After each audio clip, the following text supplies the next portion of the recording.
How much crunch do you want in your combat? Because today's book is all about that crunch. Let's get into it.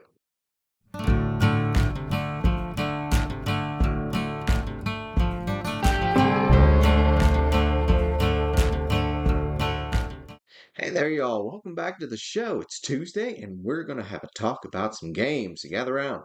Now, last week I dove into one of my beloved 2E books, The Player's Options, Skills and Powers. However, that's only one half of the extra books I keep on hand for when I bust out 2E, and today we're going to dive into the other, Player's Option, Combat and Tactics. This beefy beauty came out all the way back in '95 as part of then TSR's re-release of the 2E books, with new covers, new art, and some tweaks. Combat and Tactics was brought to us by L. Richard Baker III and Skip Williams, two more names immediately familiar to old school D&Ders. As the Player's Option books were a series, they had cover art done by Jeff Easley again, and kept most of the same artists as Skills and Powers. We got Doug Chaffee, Les Dorscheid, Larry Elmore, Ken and Charles Frank, Roger Lovelace, Eric Olson, and Alan Pollock. The book itself is 192 pages, initially only available as a hardcover. It's the one I got. But it was re-released in '97 as a soft cover. That's like the Skills and Powers one I have. The book opens with an introduction by Baker and Williams stating the intent of the information herein is to provide the details to make combat more believable. It also contains a very valuable bit of advice in the form of a question. Does this belong in my campaign?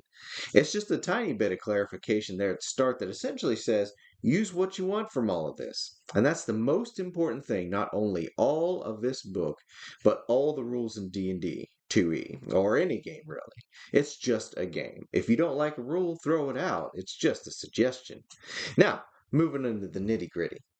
Chapter 1 expands the system from the one presented in the Player's Handbook and Dungeon Master's Guide, setting things out on a grid map based around 1-inch squares. For close combat, those squares are going to be 5 feet, but expand to 5 yards when you zoom out for an outdoor or long distance combat. It's an excellent and thematic way to keep track of a fight. This is also where the concepts of facing and threatened spaces are introduced, concepts you see me using in my solo bow videos here on the channel extensively. When they were first introduced with this book back in '95, they were new and folks weren't sure about them, but to me they've become second nature. Another fascinating addition from this chapter that I have yet to implement is the effect of strength and dexterity scores on movement.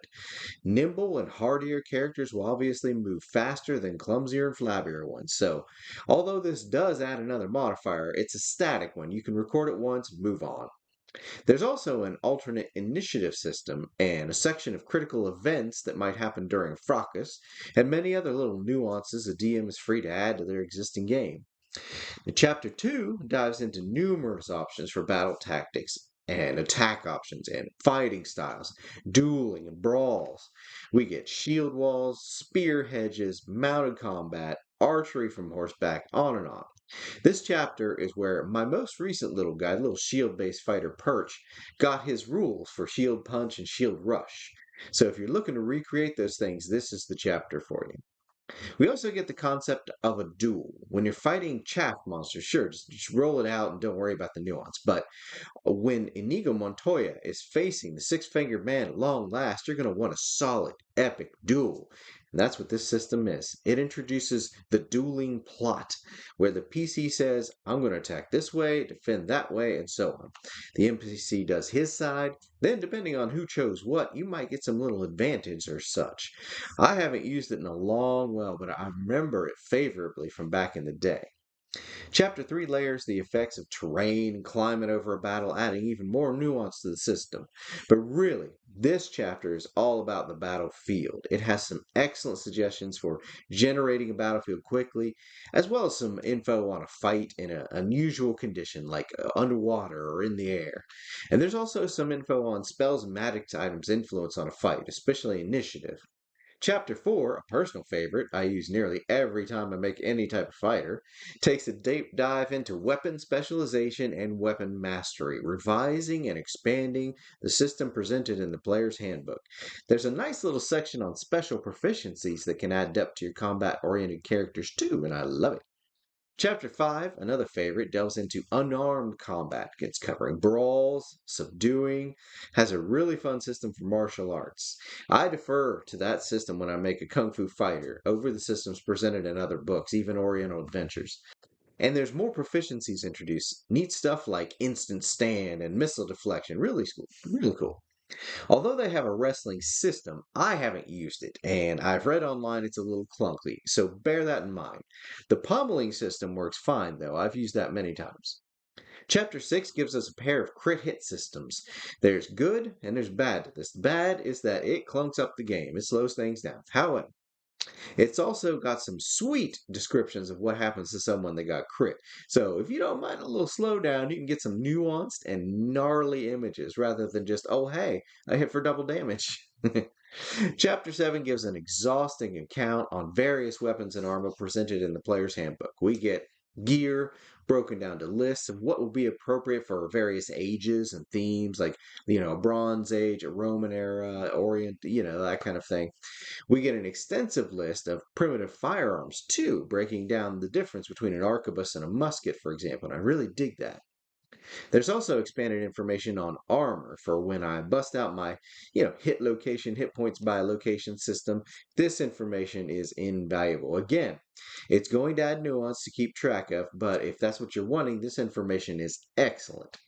Chapter 8 is all about siege warfare, and it's awesome. We get bombardment details, war machines, catapults, all of that. Plus, some more info on how magic items and spells interact with all of that. It's pretty sweet if you ever have the opportunity for that kind of thing in your campaign. Finally, Chapter 9 gives some love to monsters in combat, detailing their own unique attacks and armors, like what's a monster likely to do based on their intelligence score or their alignment. We get morale details. You see me use morale fairly often in my own solo play. It tells you what charts to use for crits and so on as well, so that's helpful.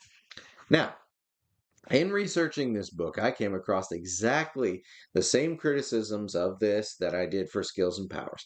Munchkins are going to find things in here and break them. Well, yeah, that's what Munchkins do.